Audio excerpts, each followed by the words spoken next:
तो इस प्रकार ब्रज की गोपियों ने भगवान कृष्ण को पति रूप में पाया माता कात्यायनी की उपासना से। तब से लेकर आज तक किसी भी कन्या को अगर कोई लड़का पति रूप में पाना होता है, इन्हें परमेश्वर के नैसर्गिक क्रोध ने उत्पन्न किया था। अब माँ का नाम कात्यायनी कैसे पड़ा, इसकी भी एक रोचक कथा है। या देवी सर्वभूतेषु शक्ति रूपेण संस्थिता नमस्तस्यै नमस्तस्यै नमस्तस्यै नमो नमः। प्रणाम, मेरा नाम है विजय जमलोकी। मैं केदारनाथ घाटी से आता हूँ और आप लोग मुझे केदारवासी के नाम से जानते हैं। चैनल में जुड़े हुए सभी नए लोगों को मैं सादर प्रणाम करता हूँ। आजकल हम नवरात्रि स्पेशल सीरीज चला रहे हैं, तो सबसे पहले तो आप सभी को नवरात्रों की ढेरों शुभकामनाएं। माता रानी आपके घर पर, आपके परिवार पर आशीर्वाद बनाए रखें। आज नवरात्रि का 6वां दिन है और 6वें दिन हम पूजा करते हैं माँ कात्यायनी की। नवरात्र के पहले 5 दिनों में भी हमने पांचों देवी के स्वरूपों के बारे में वीडियोस बनाई हैं, उनके बारे में जाना, उनकी कथाओं के बारे में जाना और उनके साथ साथ हिमालय के ऐसे 5 दिव्य मंदिरों के बारे में जाना, जिसमें थे कसार देवी, गौरी कुंड, सूरकंडा देवी, इंद्रासनी देवी और माँ गर्जिया देवी। आज भी हम माता के एक दिव्य मंदिर के बारे में बात करेंगे जिनका नाम है ज्वालपा देवी माता। तो चलिए इस वीडियो को शुरू करते हैं। नवरात्र के 6वें दिन हम माता दुर्गा के कात्यायनी स्वरूप की पूजा करते हैं। कात्यायनी अमरकोश में माता पार्वती का दूसरा नाम है। संस्कृत शब्दकोश में उमा, काली, गौरी, हेमावती, ईश्वरी भी इन्हीं के नाम है। शक्तिवाद में शक्ति या दुर्गा या फिर भद्रकाली या चंडिका नाम से भी माता के नाम प्रचलित हैं। स्कंद पुराण के अनुसार इन्हें परमेश्वर के नैसर्गिक क्रोध ने उत्पन्न किया था, जिन्हें बाद में माता पार्वती ने अपना सिंह दिया और उसके पश्चात माता कात्यायनी ने महिषासुर नामक दैत्य का संहार किया था। अब माँ का नाम कात्यायनी कैसे पड़ा, इसकी भी एक रोचक कथा है। कत नाम के एक प्रसिद्ध महर्षि थे, उनके पुत्र हुए महर्षि कात्य। महर्षि कात्य के गोत्र में ही महर्षि कात्यायन की उत्पत्ति हुई।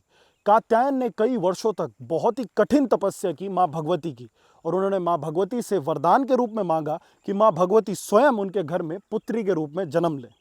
कुछ समय पश्चात महिषासुर नामक दैत्य का पूरी पृथ्वी पर अत्याचार बहुत बढ़ गया था। तो भगवान ब्रह्मा, भगवान विष्णु और भगवान महेश त्रिदेवों ने अपने तेज की शक्ति से कात्यायन के घर में एक देवी को उत्पन्न किया। अब क्योंकि कात्यायन ने ही इन देवी की पूजा करी थी और चाहा था कि उनके घर में ये पुत्री के रूप में उत्पन्न हो, इसीलिए उनके पश्चात कात्यायन ऋषि के नाम पर ही माता का नाम कात्यायनी पड़ा। भगवान कृष्ण की भी ब्रज की गोपियों ने पति रूप में पाने के लिए यमुना नदी के तट पर माँ कात्यायनी की ही तपस्या की थी। तत्पश्चात भगवान कृष्ण उन्हें पति रूप में मिले थे। तो माँ कात्यायनी ब्रज की अधिष्ठात्री देवी के रूप में भी प्रतिष्ठित हैं। तो इस प्रकार ब्रज की गोपियों ने भगवान कृष्ण को पति रूप में पाया माता कात्यायनी की उपासना से।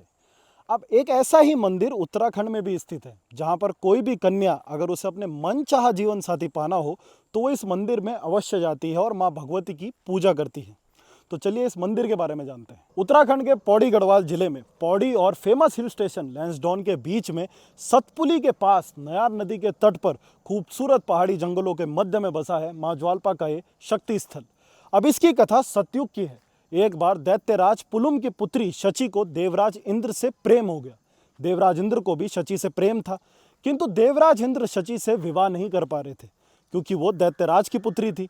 तो प्रेम के सर्वोच्च उदाहरण पूरे संसार में माता पार्वती और भगवान शिव ही तो हैं।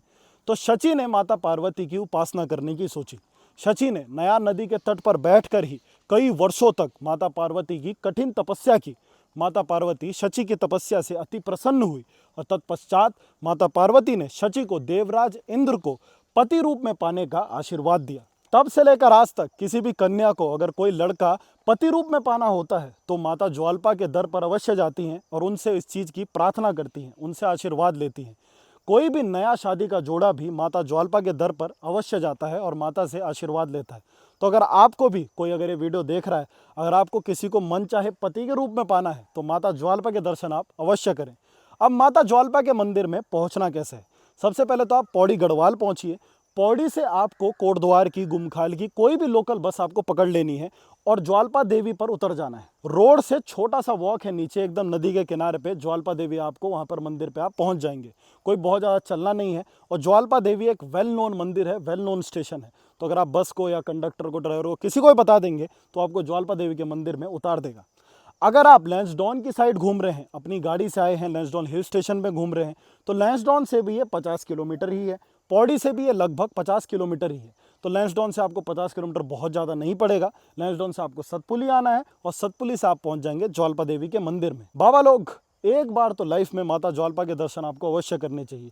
यहाँ पर शक्ति का एक अनूठा एहसास आपको जरूर देखने को मिलेगा। नयार नदी बहुत ही सुंदर है। नयार नदी के तट पर भी आप कई घंटों तक वैसे तो आराम से ध्यान में बैठ सकते हैं। जिनको ध्यान करना बहुत ही अच्छा लगता है उनके लिए जगह बहुत ही परफेक्ट है। तो बाकी अगर कुछ पूछना हो तो कमेंट में आप जरूर पूछ लेना। तो ये थी हमारी सनातन की एक और दिव्य कथा। आज हमने जाना माता के 6वें स्वरूप माता कात्यायनी के बारे में और हिमालय में माता के एक दिव्य मंदिर मां ज्वाल्पा के बारे में। इन कथाओं को अपने और लोगों के साथ भी शेयर करो, अपने परिवारजनों के साथ शेयर करो, अपने दोस्तों के साथ शेयर करो। सनातन के बारे में जो नहीं जानता है उसके साथ तो डेफिनेटली शेयर करो। सनातन की इन कथाओं को हम ही लोग हैं, जो हमारी जनरेशन है, जो आगे आने वाली जनरेशन के लिए संजो के रख सकती है। तो इन वीडियोस का बहुत महत्व है बाबा लोग। अगर ये वीडियो अच्छा लगा तो ज़्यादा शेयर करें। ऐसी और वीडियो के लिए लाइक करें, कमेंट करें, शेयर करें इस वीडियो को। और चैनल को, केदारवासी द स्टोरी टेलर चैनल को प्लीज़, इतने लोग देख रहे हैं, कम से कम थोड़ा सब्सक्राइब कर दो। इंस्टाग्राम पे आपने बहुत प्यार दिखाया था, यूट्यूब पर भी प्यार दिखाओ ताकि मुझे मोटिवेशन मिले और मैं आपके लिए ऐसी और कथाएं लेके आ सकूं। आगे भी बहुत ही एक्साइटिंग स्टोरीज आने वाली है बाबा लोग। तो फटाफट से जाओ, चैनल को सब्सक्राइब करो और बेल आइकन भी दबा दो ताकि कोई भी नई वीडियो आए तो आपको सबसे पहले पता चल जाए। तो कल जानेंगे माता के 7वें स्वरूप माता कालरात्रि के बारे में और उसके साथ साथ जानेंगे हिमालय के एक और दिव्य मंदिर के बारे में। अब वो क्या है उसके लिए आप कल वापस से चैनल पे आना और वो वीडियो देखना। तब तक के लिए अपना ध्यान रखो, घर परिवार का ध्यान रखो। जय हिंद, जय केदार।